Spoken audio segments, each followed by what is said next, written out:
This is Internet Marketing.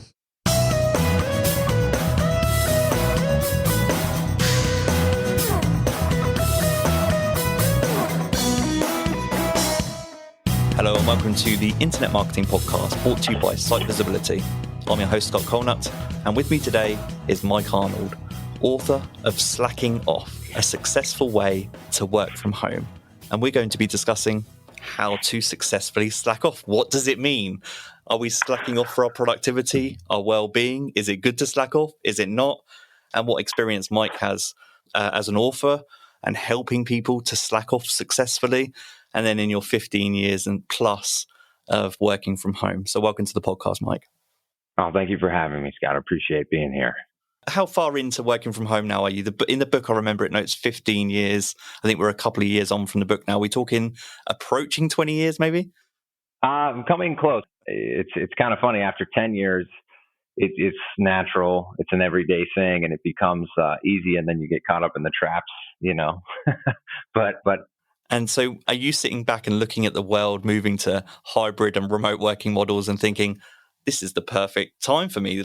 I can help all of these people. I can help the world. You must feel like some kind of productivity superhero at this point. I definitely am looking back at the world and thinking I couldn't believe that when I was writing this book in 2019 that this was going to happen.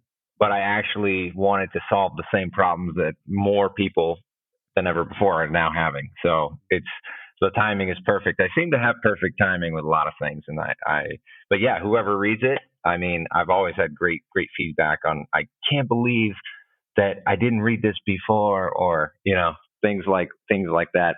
It's just amazing. I mean, how many people would you guess probably work from home right now? Probably a good 20 or 30%, at least more than ever before. Perfect timing for the book. Is there anything that you're looking at in terms of the book now and you think, oh, now that everyone's working from home, I could really update that or add a new chapter? Has that been on your mind at all? Completely. As a matter of fact, almost every day, Scott. Almost every single day I think about it. And what kind of topics come to mind that have maybe been surfaced or accelerated that maybe aren't covered in your book that are now obvious, now more and more people are working from home? You know, camaraderie seems to be the number one thing. It's not, you know, there's a lot of things between my book and the 4-Hour Work Week and Problems of Work that really cover most topics. But the camaraderie is something that none of them cover, including my book. And it's actually the toughest challenge right now. So I'm actually looking at writing something just specifically on how to handle that appropriately for whoever you are, right? Because then we're facing with different personality types. But yeah, that camaraderie, you know, that's like that social feeling that you get whether you like it or not when you walk into a building that you don't get while working from home. Yeah, that's interesting because it's not really covered in your book, although there are some elements of your book that allude to guilt and the feeling of guilt, like if you maybe miss an email or you have to say no to somebody and like kind of getting over that guilt. But just seeing as we're talking about it over these 15 years and as it's not covered in your book, I'm assuming that you gone through these feelings of struggling with, I guess, teamwork and camaraderie. Has that been difficult? Yeah, totally. You know, I've always been somewhat autonomous as far as working without, but I do, however, appreciate when I'm in the element in that moment, working with a team and having those meetings.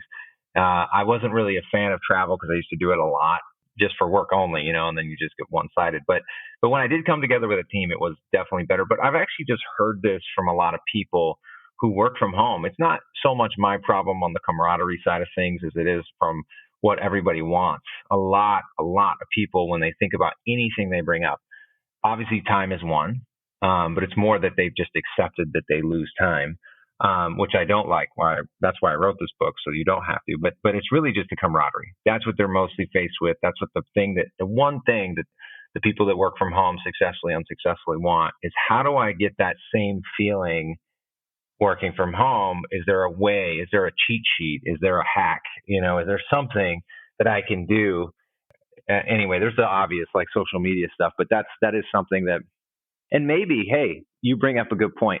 Maybe that's the reason that we slack off sometimes on Facebook and some of these other things, is because we're craving that camaraderie that, you know, we don't get. That's a very possible situation.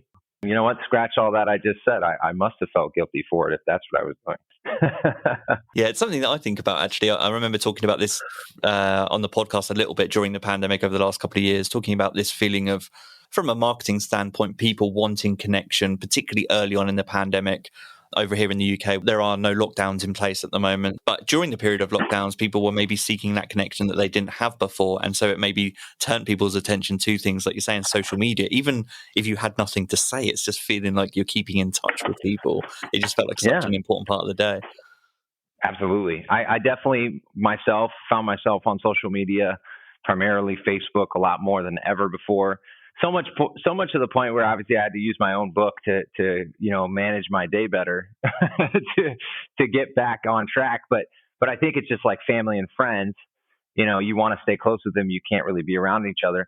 And I'm one of those people where I'm very happy to stay in and read and study and do all my own thing. And I'm also equally happy with a bunch of people that I love and trust and have fun with. So it's really, I don't have a must have, if you will, on those things. But I can only imagine. I mean, so I heard, now don't, if I've got the wrong idea, just flat out tell me. I've heard that in like the UK, when it's very gloomy outside very frequently, everybody's in the house. Nobody likes being outside too much. But as soon as the sun comes out, everybody makes it an outside day. Is that true? I'm smiling because that's very true. Particularly, I live on the coast in Brighton, which is a seafront town. And so in the winter, it's a completely different place to in the summer.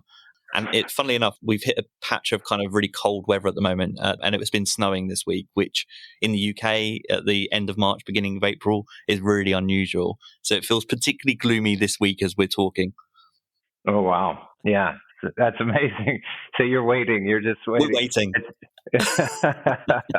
Well, may you be blessed with more sunny days, my friend. Thank you. So you touched on something interesting. You said you were spending a little bit more time on social media. You recognize that in yourself. And I assume a lot of people, because they know you're the author of this book, maybe they think that you've got your working day down to an art. But how accurate is that? How much do you still either struggle or have to continuously work at your schedule to improve it? I love that you asked me the question. I want to preface this or disclaimer this or however you want to say it with the fact that I definitely am not perfect on keeping my schedule the way I have written it all the time. But I wrote the book for anyone who doesn't do it or is thinking of doing it, already doing it, but doesn't prioritize everything they do. And the reason I do it, I wrote it was for myself.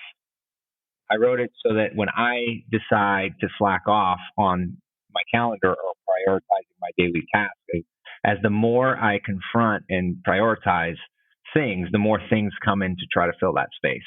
And so, but I have to tell you, I mean, I haven't met one person who hasn't done all these exercises and then gained hours or minutes or time back in their day. I really have never met anybody who's not done that, who isn't, at least as long as they're not doing the whole thing, just knowing. But I tell you, I recently just reprioritized like workouts and eating, because I currently am doing some work with some medical technology company that's, life-changing technology. And it's become a big priority because I want them to be successful. They're helping people, et cetera. And so I got real busy, and I'm 7 days a week. And I also study 7 days a week. And I also do this and promote the book and help people who are working from home and, help people who are dealing with problems and all these things. And so when you're busy like this, and I still, by the way, at the end of my days, don't feel like I've done enough ever. So long story short, I frequently play with the idea that I can just go on autopilot, but always run into something that reminds me that I need to be practicing what I preach. And that is, I wrote the book for myself too, as a roadmap to go back to, so that I can always be on top of time and never have time kind of taking over my life, right? Because I'm a firm believer in you own all time in relation to your existence, so without going too deep, that's one of those things. And anytime you're not doing what I recommend here, at least in some degree, you're totally letting time take over. There's something that's resonated with me personally in the book, and that's like I'd consider myself to be a pretty organized person. I imagine my colleagues would say the same thing in terms of my work life. And I'm ambitious in my personal life, but what I hadn't done historically, and I've only started to do this recently, and it's funny because it's covered in the book as well, and it becomes so obvious as you read it on paper. To achieve the balance or the things that you want in life, you kind of have to schedule that time in for yourself in the same way that you would work. And I don't know if you've come across this with people that you've spoken to, or maybe even experienced this yourself, but one reason that I maybe haven't done that for myself in life is because I always thought the idea of scheduling in time for myself for my own endeavors was maybe too strict and maybe wouldn't give me freedom, when actually it's completely the opposite. It allows me that freedom to explore the things that I want to do. Precisely. I hear that very frequently. I mean, I was that person where I was completely against the calendar because I was somewhat thought of myself as somewhat of an artist, and you like spontaneity and being able to just shoot from the hip and things like that. And there was no fun in being predictable. So I definitely have. That's probably one of the most common things, but certainly not as eloquent as you just stated it. To be honest with you. But honestly, just I would say to most people, between that and then prioritizing those things and having a roadmap to those that hey, what's important to me in this moment versus the next moment, etc., are probably two of the biggest realizations for people. And going back to the reason that you wrote the book, from what I took from the book, the why was largely, I mean, you talk about, there's a why at the very beginning of the book, and I think it's about, the summary of it is about empowering other people to make use of their time, kind of what you were just describing a moment ago. But then later in the book, you also talk about balance. And so one message that I took from the book was that it's one of the reasons that you kind of created the book and you created these systems was to address your own work-life balance. So is that part of the message as well? Is that part of the truth to the book? That's right. Absolutely.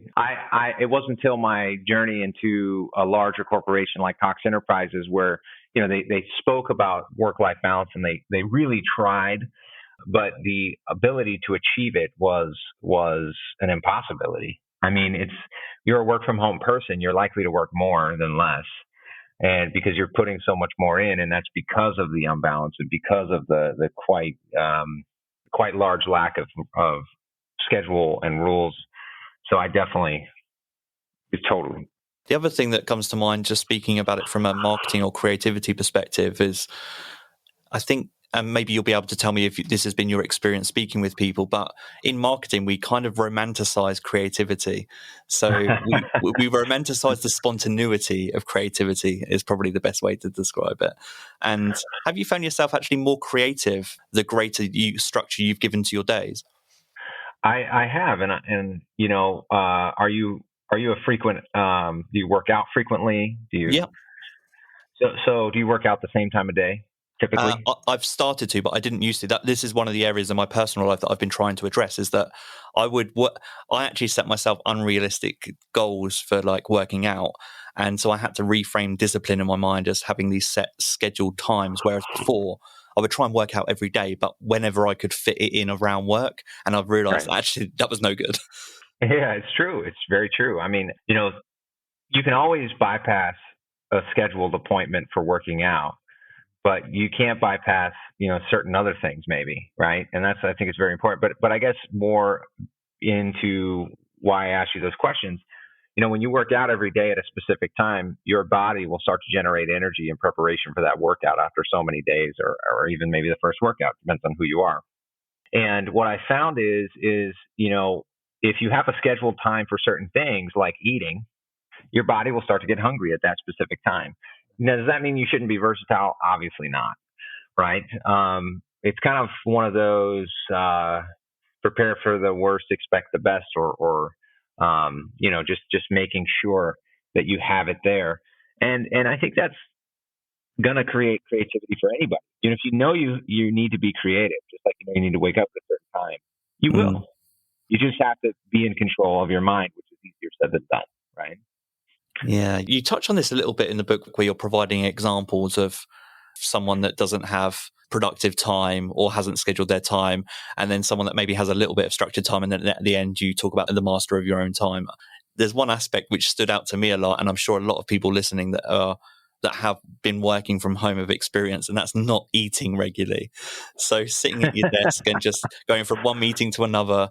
And what's so fascinating is what you just said there about energy, because maybe I know I've done this myself, is I have devalued or not recognized the impact that not eating regularly has on my energy levels. And I've had that moment at the end of the day where it's like, oh, I'm really hungry and I've got no energy. And it's because I've not eaten. Yeah. And then the thing is if you're hungry, it's likely already affecting you, and so that's actually, I mean, listen, I'm not a doctor, right? But I happen to work with quite a few. I never understood that hangry affected everybody. Yeah. And I never understood that your mental capacity, your ability. So I frequently study very large subjects that are connected and long history. I study, things such as quantum physics, all the way down to just the way electrons and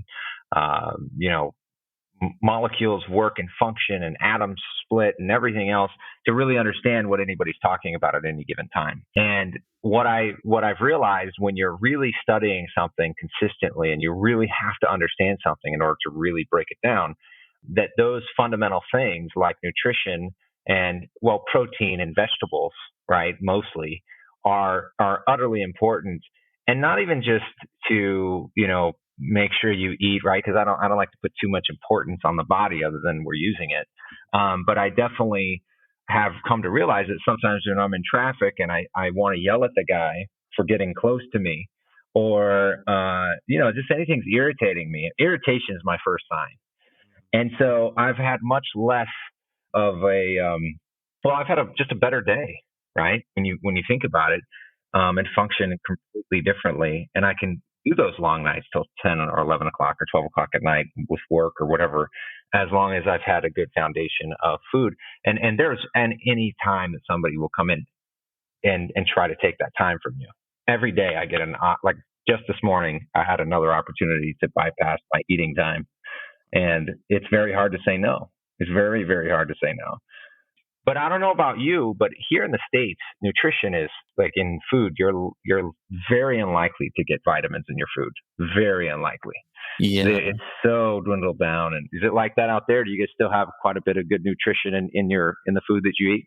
I would say it's pretty similar. If anything, the trends in things like vitamins and minerals in the US, that makes its way over here. So, for example, I've noticed that Athletic Greens and the company On It as well in the fitness space, supplement type companies. Yeah, I think that they started to grow, and that part of culture, from my experience, I started to observe that growing in the US ahead of the UK. And now over in the UK, I'm starting to see those equivalent type companies grow. So I feel like you're a couple of years ahead in the US. Wow, I'm surprised. I really thought it was the opposite, but I guess so. I mean, part of the reason some of these companies are here, right? So it makes sense. You touched on something that was really interesting there about it's really being alert and observing your reaction to slacking off, and when slacking off is when you're doing it successfully and when you're not. So is there anything else that comes to mind apart from being hangry that our listeners can learn from you in terms of taking a step back and asking themselves certain questions, or recognizing things within themselves that might help them realize that they're slacking off unsuccessfully, that they're not doing well? Yeah, I mean, honestly, any feeling you're feeling that is heavy, that doesn't feel flowing, is one you should recognize that either something you're doing or not doing, is getting you there. And honestly, I'm a big fan of motion. For us that work at home, that we're not always up and moving around maybe quite as much as we used to. Like I have a stand-up, sit-down desk, but I think anything you're doing, if you feel guilty, right, which is the one thing everybody feels or avoids feeling, then I would say just, ask yourself, does this contribute towards my survival?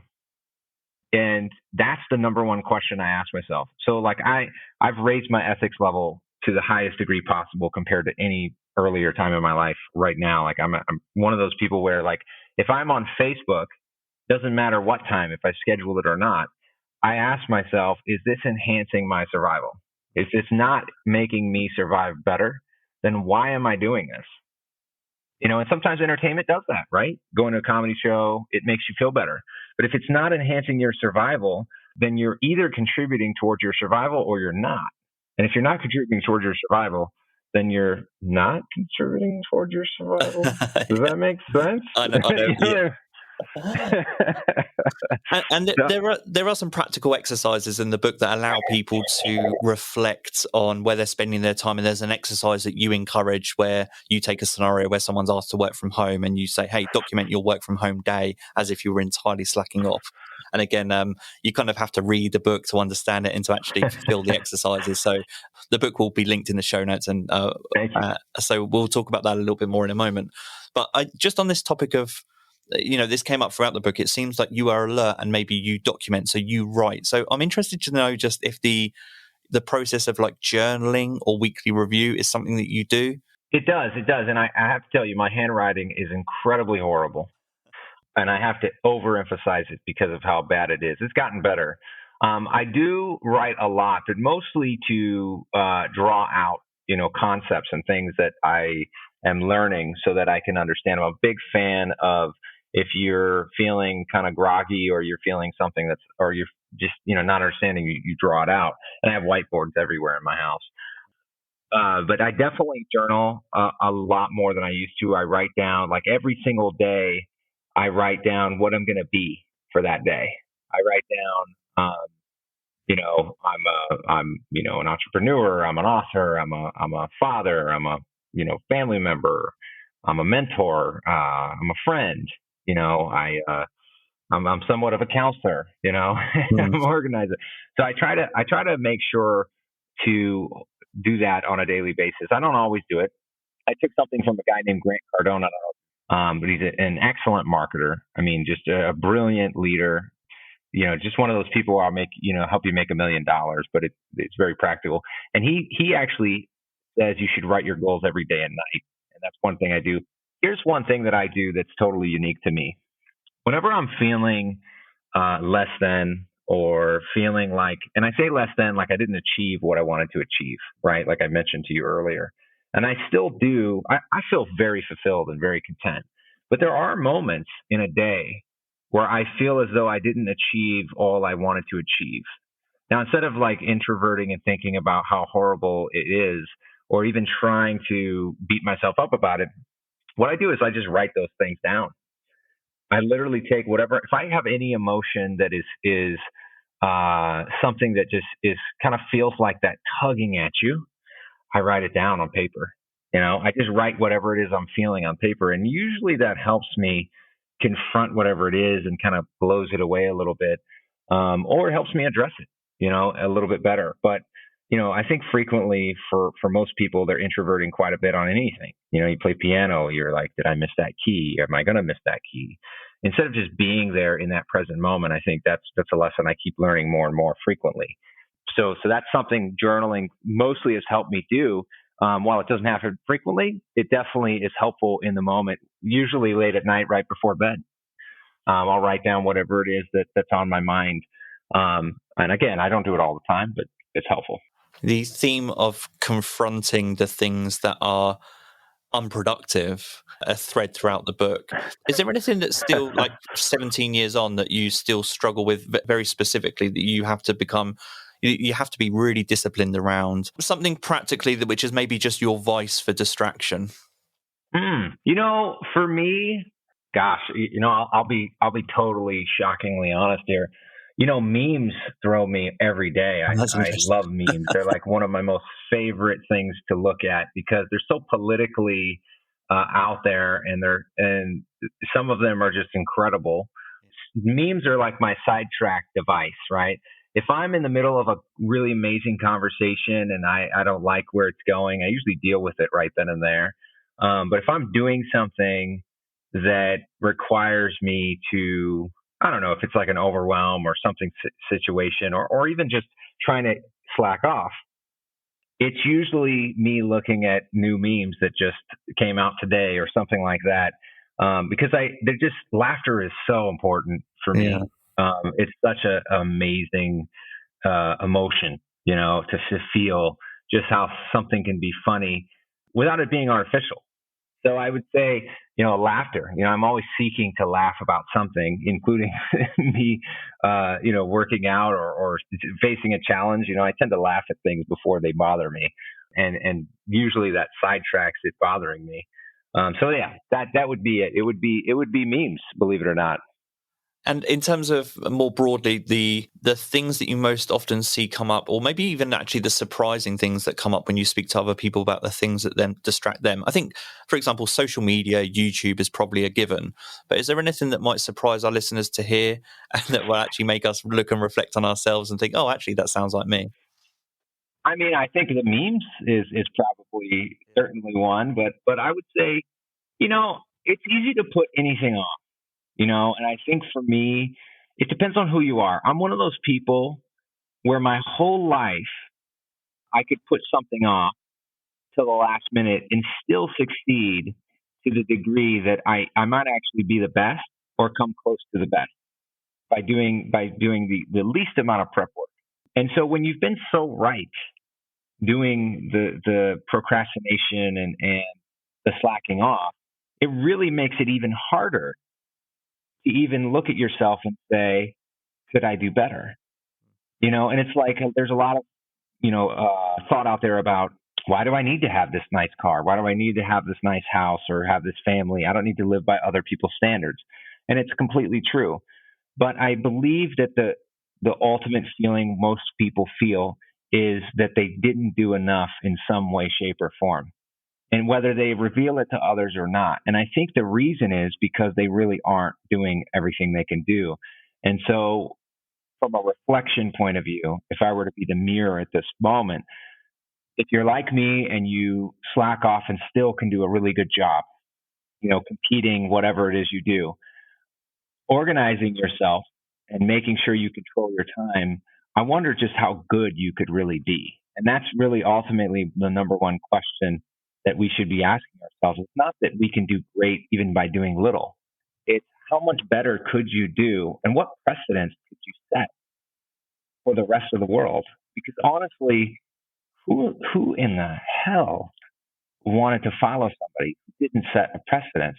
And I doubt that they were setting a precedence in a way that was slacking off all the time and doing very little.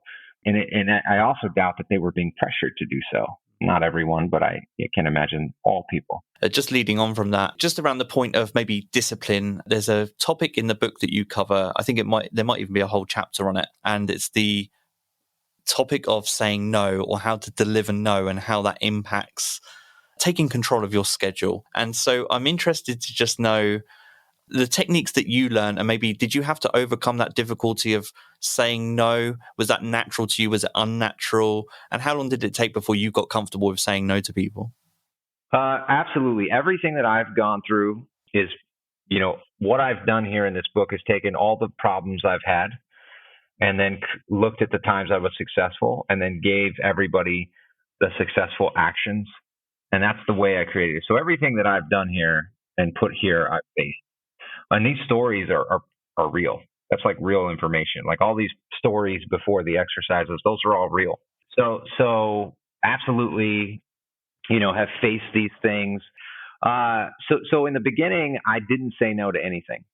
In the beginning of my work from home career, I said yes to everything. And while it actually helped me tremendously in work, it actually really made my home life suffer. My daughter's first year of existence was very frequently me saying goodnight, and sometimes not even that. But more mentally, I wasn't there. I was always focused on something else. I missed that. That was something that I don't like, right? I mean, I'm not going to do that now. But it became more of a matter of a fear of saying no, that I was going to lose a job or lose a partner or lose a client, or it was somehow taught to me at a young age that you say yes to your superiors and you say yes always. You're just like a yes man to a lot of things. And when I reoriented myself back to what mattered to me and what, like, my personal integrity, which is the number one driver to happiness in my opinion, is being in personal integrity with myself. When I did that and started my day with why and understood what fulfilled me and how I needed to be handled before dealing with anything else, it became so much easier to say no. Now, in the beginning, it was strange. For me, it was like I felt the guilt saying no. Like, oh, something's going to happen. I had this preconceived idea. But as I started to do it, I was becoming more successful, believe it or not. Now, I'm not a friend of saying no to everything just because you don't want to do it, right? I'm not supporting that in any way. What I'm supporting, and I'm so happy you actually brought this up now that I think about it, I'm supporting you saying no to things that you should say no to. Something that's going to create an overwhelming number of things for you to do, that you can handle right in that moment is not something that you should say no to. But something that comes and tries to take away your lunch or your breakfast or your dinner or your workout is something you should say no to. And why is that? Well, because factually, this based on my survey of many doctors that I've spoken to, motion is what keeps you alive. Motion, you're obviously you keep yourself alive, but motion's a big deal. I've never seen something heal a body more than motion. And so what that means is longevity, everything else. I mean, your molecules, your cells are moving nonstop. You're never not moving. There's no part of your body that's not moving cellularly. So when you think about that, it's very important. And so saying no to things that you should say no to, part again by prioritizing things that matter and should be taking your time, really will help you stay in integrity with yourself, in my opinion. And that is the key to happiness, or one of the keys to happiness is staying in personal integrity with yourself. And so in the almighty scheduler wizardry that happens today, you become more busy. You have more opportunities to say yes, and you do say yes more. See, the key, like you had mentioned earlier, to scheduling and prioritizing your personal items along with your work is that you will have more time and therefore more opportunities to obviously allow people to take, or things to take that time from you, choosing it. And obviously that's fine if you have it. But the point is that I now personally have more important things coming into my life to take my time. Like, go volunteer for this group that helps people, that has a 99.9% success rate of helping all addicts stop becoming addicted to drugs and alcohol and whatever. Right? Can you volunteer here? Can you go help these people over here who have, major mental problems, and you could change their life forever? Right?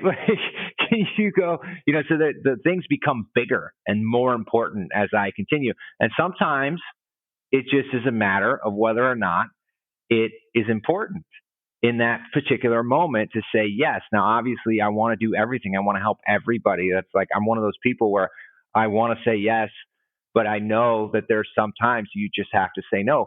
But the thing is what makes me different is that I know what I should say yes to and no to based on my current life and where I want to go. And again, it goes back to that question again that I mentioned to you earlier. How does this enhance my survival and the things around me I'm responsible for? Obviously I want to help mankind. I think we all kind of have that tugging at us sometimes, but, or hence I wrote the book. But is it going to enhance my survival right now by saying yes to this? And I'd add to that as well, taking part of your book and the conversation full circle, it's kind of a deep understanding of your why. Everything that you do, as you said, it furthers your ability to achieve whatever your why is, which is something that you tackle very early on in the book. Yeah, exactly. Mike, I'll thank you for your time. I love the book, Slacking Off, A Successful Way to Work from Home. You can find that everywhere. You can find good books. And Mike, before I let you go, do you want to let our listeners know where else they can find you? Twitter, Instagram, Facebook. Obviously, the Slacking Off book is on all of those.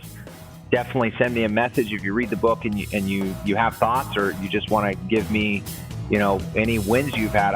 I would love to hear. I love to hear what you've got from the book, what you've received, what you've changed, or how it's inspired you in any way. And maybe say a little no today.